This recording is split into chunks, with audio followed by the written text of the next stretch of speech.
So yeah, I'm Nicola Weedall. I'm one of the founders of Hydr. My background is invoice financing. So I've been in the corporate structured finance world for since 2006, working for companies like NM Rothschilds and Gene Capital. Moved into the fintech world in 2017. This is my third rodeo in fintech. I founded the business with Hector McAndrew, who is an angel investor and was an angel investor in one of my previous businesses, but has also bought and sold and scaled SMEs as well. So we come with what we class as a kind of T-shaped structure of expertise, me being the kind of domain expert and him having a more broader kind of vision on what running a business is like. I wanted to kind of talk to you firstly about the problem that Hydr's solution solves, but more importantly about not just this as an option, but how you as business owners, founders should be considering and really cash flow, as we all know, is king. And study shows, and these are the statistics taken from the last year, but bear in mind, do not have any reflection of the current economic environment that we're in. So these are likely to be worse if we were to have this conversation in 6 months' time. So 82% of businesses fail due to poor cash flow management. That's not always the fact that they are unable to get paid for invoices, but it could be in terms of how they spend their money and what things that they don't do in order to stretch their cash flow. But scarily, 440 SMEs closed just this year alone due to late payments. So honing in on that one specific issue that is late payments. And 3 in 5 businesses have monies tied up in unpaid invoices. And it'd be interesting, I can't see any of you guys, so but it'd be interesting to have a little bit of a poll to find out how many of you guys are B2B businesses that or even B2C, but still have invoices unpaid and potentially overdue on your ledgers at the moment. But in terms of typical business transactions, they can cost either in time or in money. So you could have unpaid invoices, but also you could be spending time which is costly to you as a business. Now we focus on the issue around late payments and the fact that SME owners tend to spend on average around 2.5 days a month chasing payment. And there's an inherent problem in the UK with late payments. It's been something that's been around for forever. And if you look at other sectors, other countries and other jurisdictions, the UK has the worst performance in the world in regards to late payments. We have this tendency, or maybe it's a typically British thing, I don't know, of allowing people time to pay for the work that you've already put time and money and effort into, additional time. So maybe it is the polite British way of doing things, I don't know, but we are the worst or the most generous when it comes to that sort of thing. And in terms of the for us as Hydr, but it does focus more on SMEs themselves. 5 million SMEs in England and Wales alone. 650,000 of those are B2B. So you imagine that number, 650,000 businesses, 82% of those SMEs could fail in the next 12 months as a result of late payments alone. There are a number of solutions available in the UK. The one thing I talk about first and foremost, and you mentioned it, Gareth, about raising money from friends and family. So this is not really from a startup perspective. This is just a working capital requirement. But the first port of call for most businesses when it comes to trying to find some cash is to the friendly, what I like to call the friendly borrowing. So often less onerous, quite often embarrassing to go to parents, relatives, friends to ask them for £10,000 to keep up repayments for your business. It can be more forgiving, but it's very difficult to formalise and come up with a plan that works. And it's always the last thing to be paid, so it becomes less of an important payment for you to make in your business.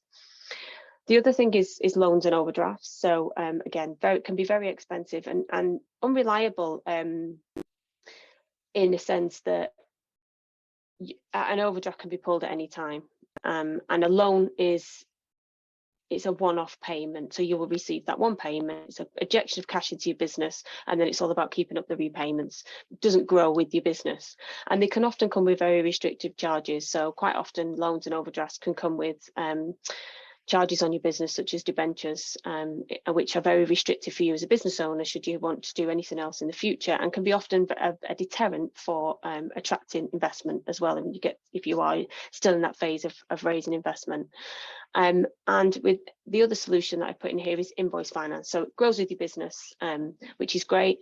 And you're paid for the work that you've done, but it can often be very complex to understand, very, very difficult to manage, and very unpredictable. So in terms of Hydr and what we do, is we wanted to work out a solution for companies that reduces the time to receive the funds. And there are existing providers of this. So you'll see along the side of the presentation, different places that you can get invoice finance from. But just talking about the current reputation, if you like, of invoice finance, it's often seen as the choice of last resort. It has this connotation to being, this company must be distressed because they're factoring their invoices, and therefore there must be a problem, and do I want to continue to do business with them because there could be future problems as a result of it. Can often be very costly. The pricing is very complicated to understand, especially if you're not in the industry or familiar with this sort of offering. There's often additional charges and fees, and it can also be quite restrictive around things like covenant tracking, concentration limits, and it can be quite, I often find that when I chat to clients about the traditional invoice finance options, it can often be seen as it's a full-time job running your facility. You do need that dedicated person within the business that is capable of understanding and running this facility, because from a lender's perspective, there is a requirement to have somebody on hand who's looking after this on a regular basis. So pitching Hydr and what we do, so we wanted to create a product that optimizes cash flow for SMEs by allowing them to get paid within 24 hours of creating an invoice. But more importantly, create what we call a consumer-like experience, whereby we are all in this position at the moment where we want everything now. And I don't know about you guys, but if I ever have to fill in my credit card details when I'm paying for something online, which is quite a few times every day in my case, I hate the fact that I have to individually type in the credit card numbers. We all want that instant, pre-populated, just get me to the end result with as minimal touch points as possible. So when we created the Hydr product, we wanted to bring that consumer-like experience within our offering for the SMEs, without taking away any of the rigorous process that we do go through, but didn't want to kind of put that at the forefront of the product. So we created advanced invoice payments by Hydr, and we pay 100% of the value of an invoice within 24 hours of that invoice being raised for a fixed fee. Our sign-up process is entirely digital and paperless, and it takes no more than 15 minutes. Our funding decisions are instant. We have a built-in algorithm within our decision engine, and it will tell you straight away if an invoice and a debtor is viable for payment. But more importantly, we are an end-to-end service. So not only do you raise the invoice today on your phone, laptop, directly from your cloud accounting software, but we actually take care of the collections of that when it's due for payment. So you no longer have to have those difficult conversations with your customers. You clearly don't have to wait for the invoice to be paid. And it removes that time and anxiety and pressure of running that cash flow and being able to forecast when the one thing that is the starting point for any cash flow forecast is your order book. What invoices am I going to generate? The thing that's most difficult to predict is when that invoice is going to turn into physical cash. Whereas with Hydr, the day you raise it, the next day it will be paid in full. We do compare very well to our current competition. So our most like-for-like competitor is a company called Penny Freedom, but Hydr pay the most pound for pound. So therefore it's a reflection of pricing per invoice than anybody else in the market. You can see there that we don't have any additional charges. It is entirely paperless, and we do offer that end-to-end service. And that is it in terms of us and Hydr and what we do. But it would be really interesting to get your any of your feedback and comments and questions in regards to cash flow and payments and what else you can do as a whole. Christian, I think you've got it up there, or is that from earlier? Yeah, no, I just put it up. Thank you. Thank you so much for your presentation. No, I'm very curious. I'm very curious because what type of invoices? Because that's kind of the biggest question I have right now is like, how do you know that you have the right invoices to sign up for Hydr and that it works, that the algorithm, that it fits into the algorithm? Well, the good thing is, even though our sign-up process takes only 15 minutes, within 3 minutes of starting that process, you'll have connected your cloud accounting software and we will have underwritten your debtors. So there's a few things that you need to be aware of at the start of the onboarding process. The first thing is that, you know, I am a B2B customer. I do have payment terms on my invoices. I am invoicing businesses, and the goods or products or services have been completed. So it's not a pre-invoiced, you know, pre-created invoice. So you'll get all of that information from our website. And then once you put it on there, that debtor is essentially underwritten at the point in which you upload your invoices, and then we can go from there.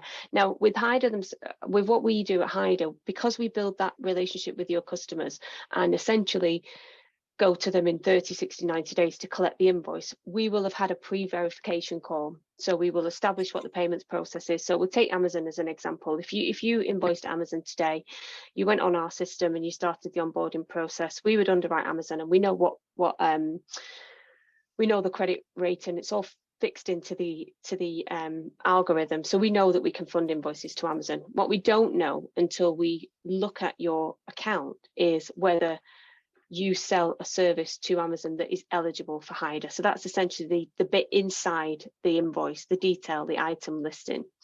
It doesn't matter to us what it is that you're providing to Amazon, but the more important thing is that we need to make sure that it's been received and accepted and approved at their end.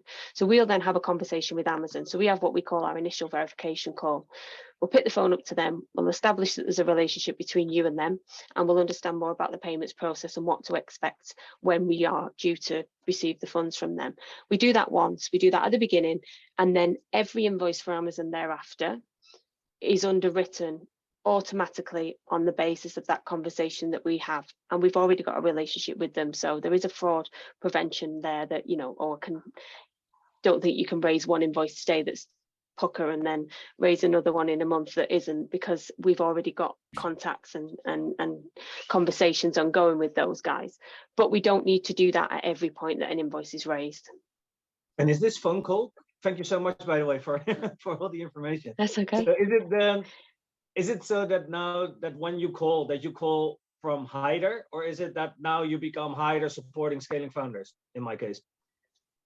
Yeah, so we're always Hydr supporting scaling founders. So when you switch on one of your debtors, you would receive some wording that we've created for you to send on to Amazon, and it is very much that, you know, I am now choosing to generate my invoices through Hydr. They are supporting me with my cash flow requirements. Nothing changes for you, Amazon. You still get the terms as stated on the invoice, but Hydr will be in touch for a quick 5-minute conversation, and that works for us. And just for the record, guys, you know, we have been going for 16 months as a business. We have funded £6.5 million worth of invoices through our platform, which equates to over 3,600 individual invoices in that space of time. So we're doing this, and we're doing it fairly well. And each one of those is building relationships with end debtors on behalf of our customer base. Quick question, Nicola. With the landscape of increasing interest rates and inflation that seems to be also very aggressive at the moment, what are the costs associated with for SMEs running a Hydr facility?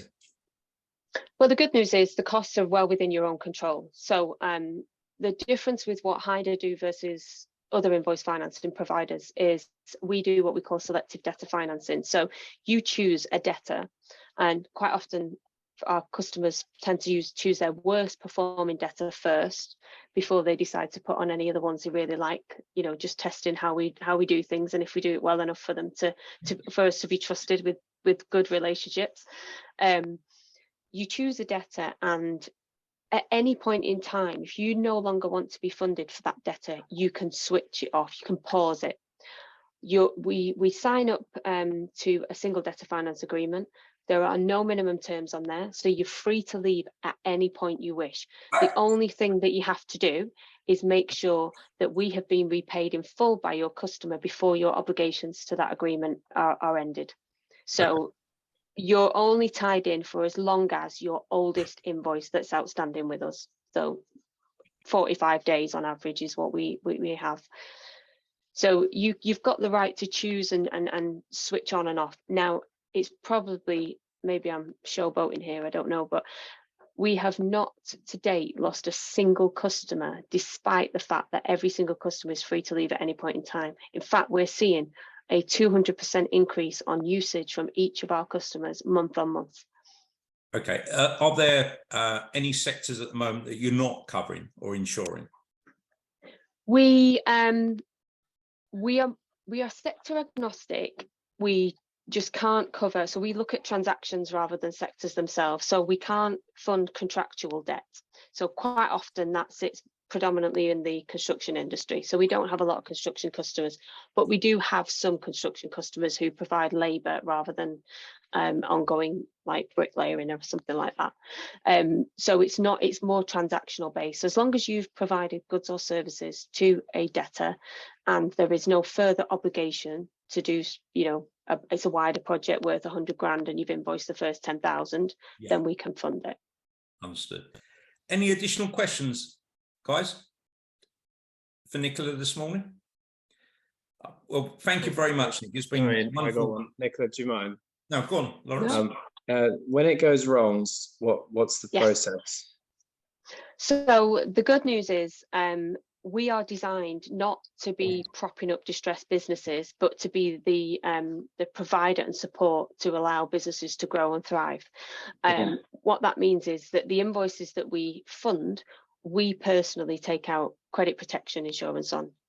Therefore, if your end debtor, if Amazon, continuing the example, were to go bust, 90% of the value of that invoice is insured through our insurance provider. And therefore, you as a founder would only be liable for 10% of that invoice. So instead of it being a 100 grand invoice that could potentially cause an SME to fail, and we always use the Carillion example that happened years ago, where so many SMEs failed as a result of the huge Carillion collapse. Instead of it being you're completely liable and your business could fail, it's £10,000 debt that you need to be writing off rather than 100,000. Okay, that's super interesting, and it might be worth having a chat. The only other thing I was going to ask was, do you find that people use you instead of running their own client account? Instead of having like a client account with their bank, it's easier to use Hydr? It's less onerous to use Hydr, that's for sure, and the user experience is quite often what a lot of SMEs promote more than anything. So being able to generate an invoice and then we have automatically detected it, so you've got no additional work to do for that, and the fact that you can kind of pick it up and put it down when you like. If you were to go for an invoice finance facility, quite often you would have a debenture put against your business. Your entire turnover would be locked into that facility, and you would have requirements to upload invoices on a daily basis. You would have to reconcile on a monthly basis. There's none of that with Hydr. So it's the flexibility and the simplicity that becomes the most attractive thing for our customer base. Okay, great. Well, it sounds brilliant. Thanks for your time. Thank you. Nicola, I've got a question in the chat from Dev. Yes. How much charge is there to business, and what currencies do you deal with at Hydr? So today, hi Dev. Today Hi. we invoice. We only do B2B businesses based in England and Wales, and it's all for GBP. This is not a reflection that we can't do that. It's just that that's where we've chosen to focus our efforts on at the beginning. We too are a startup, so we've been going as I say, we've been trading for 16 months. Now, in terms of charges, there's a cost calculator. It's a fixed fee. So what we have a kind of a 3 pricing tier structure of 30, 60 and 90 days. It is a percentage of the invoice value. So for an invoice to be funded for 30 days, a £10,000 invoice would be funded for 30 days, it would cost you £295. So then you as a business would receive that 10 grand less the fee of 295 within 24 hours. And that's it. If your debtor takes 40 days to pay, then that's on us for getting the pricing wrong. We don't then come back to you for the additional 10 days pricing. And do you have any competitors at the moment?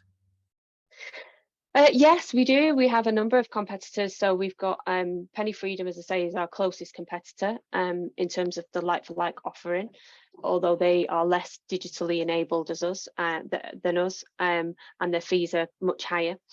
And then we have Rapid Cash. NatWest Rapid Cash is a close competitor of ours. Again, slightly different offering, not 100% of the invoice value, and more kind of onerous to manage those sort of facilities.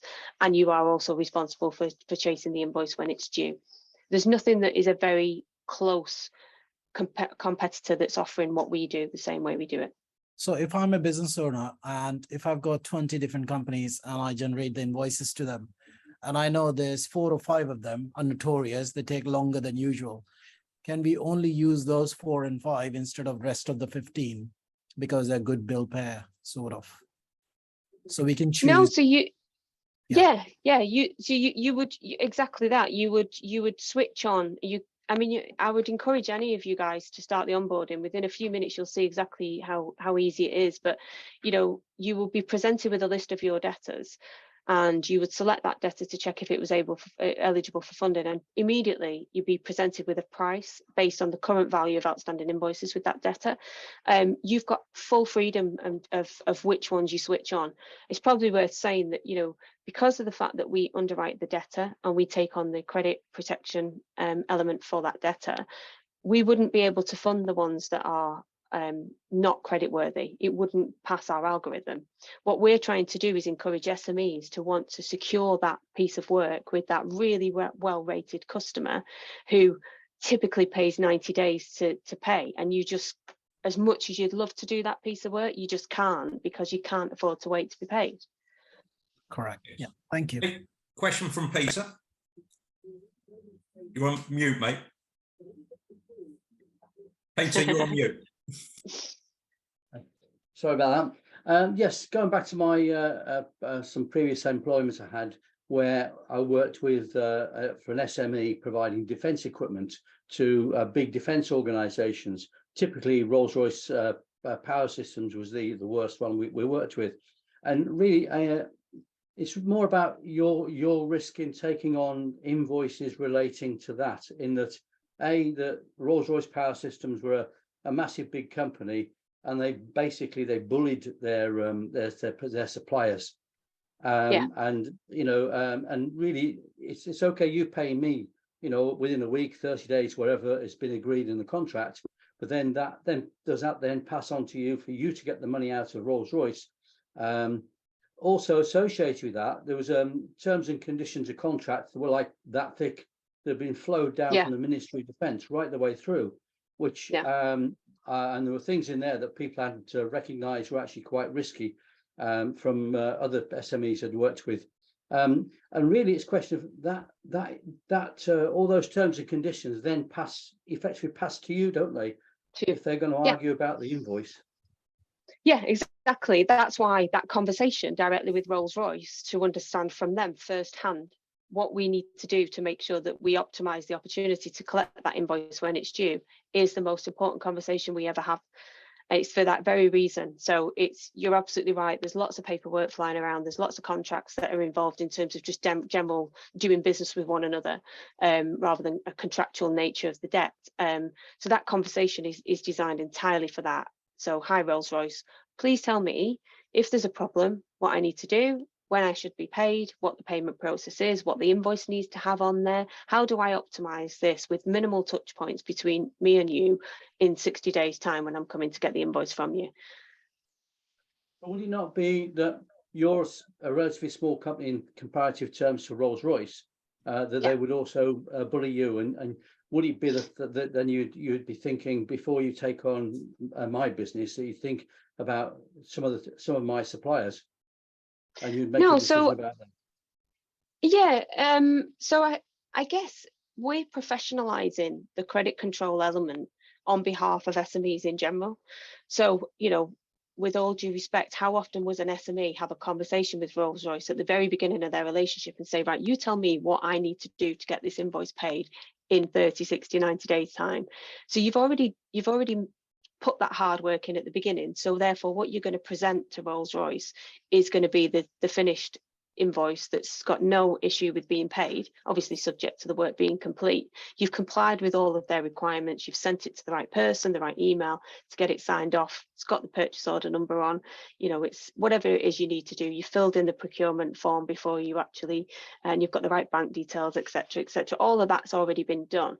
But I think the bit where you talk about the bullying and so on and so forth is all about the payment terms, but that doesn't matter to us.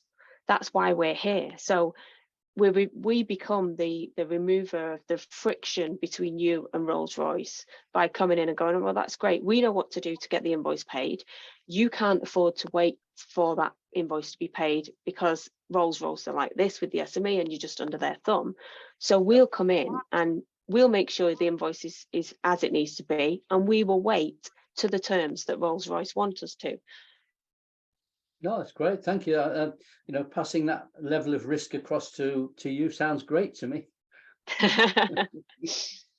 Thank you very much. Gary, you got a final question for us? Well, it was like 3 questions. One is, do companies fear you so they pay quicker? And then the other one is, have you seen you getting involved? Do they pay quicker? But then I thought to myself, do they pay longer now because they know that you're upfront in the money? Yeah, so the answer is no. So do they fear us? No, definitely not. What they appreciate is we're not as desperate for the money as an SME would potentially be. So we've already built into our system promise dates and so on and so forth. So we have an automated chaser engine, and it has an algorithm again built into that based on chasing, based on when the invoice is due, establishes any disputes, etc., etc. But if a customer says to us, well, actually, I'm not going to pay you, I know it's due on the 30th of November, but I'm not going to be able to pay you until the 21st of December, we'll amend our system with that date in there as a promise date, and it will then change the chasing method. So we are more understanding and more able to you know, put less pressure on, but it doesn't result in not being paid. If anything, when they've not paid on the 21st of December, that's when we can turn the heat up a little bit and say, come on now, you know, this is what you were supposed to do and you didn't, and we get there. I mean, the success of our business, £6.5 million worth of invoices funded to date, over 3,500 transactions, and we've got 0 bad debt. So it just shows you how effective we are as a business, but we're not heavy-handed. We don't have that same approach. Now, I spoke to a huge debtor, a company called Roche yesterday, on behalf of one of our customers. They've been having an absolute nightmare getting a purchase order raised. It's been awful for them, and I just kind of got involved, and I wouldn't normally do this. I did it purely because it's a long-standing customer. Got involved to talk to Roche and get the result we needed. He'd been trying for 4 weeks to get this purchase order. I called them yesterday at 8:30 in the morning, and it was on his desk at 10:30 that morning. So I think sometimes we do professionalize the whole process and become, you know, people are a little more responsive to us. And Gary, I can't remember the last question. Oh, do people take longer to pay? No, and we did have a couple of customers that misunderstood what it is that we do and started offering 90-day payment terms to their customers because they were factoring the invoices through us. And we kind of had to have a chat with them about that. Now, no, people don't tend to take longer, but what we have found is that our customers now have increased their pricing as a reflection of our fee when they're offering payment terms, because it's essentially, you know, it's a cost to them to use our service when actually the person that's getting the extended payment terms is the end debtor. So that's what we've started to see more of this time round. Thank you very much, Nicola. We're going to give you a big thank you on LinkedIn today. It's been great having you on. Anyone who wants an introduction to Nicola and her team at Hydr, just let us know and we can do that.